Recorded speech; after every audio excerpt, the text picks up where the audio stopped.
The other two I enjoyed while I was making them, but there was the stress of the first time of it being the first time and then the second time of everything being different. The idea between these two characters was that on the left you had Kylo Ren, who was the sort of force, power, and aspect of the First Order. And on the right, General Hux, this very young general, who clearly is a warmonger and a strategist. I found the character of Hux, I don't know, I immediately found him very funny. And they're sort of at odds because one is more of a spiritual power and one is a more intellectual power. You know, I knew that Kylo was going to be front and center as kind of the heavy in this movie. We didn't need another heavy. By the way, watch Donald Gleason in this moment. He just kills it.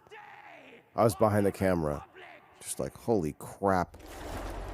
By the way, Adrian's little reaction here where he doesn't quite buy Hux's confidence, I love.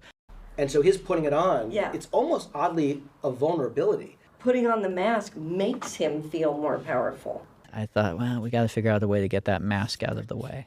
But the idea that he was using that mask for intimidation, and he knows that what you don't see is more frightening. And I think he's also got a little bit of a Vader wish, that he's trying to emulate his grandfather. JJ wanted Kylo Ren to have the helmet, yet we had to address the fact that he had destroyed it in Episode 8. I smashed that helmet myself. I stomped on it. Nothing was rendered undoable from all the things that happened in that movie. You know, obviously the big decision with Rey and her parents, cutting loose the idea of her being special coming from lineage. It was a very different approach than what I would have done. It's something I think both people who are new to it and also old school fans like myself really, really wanted, you know? For those who hate it, I could not respect your opinion more. And for those who love it, I question your sanity.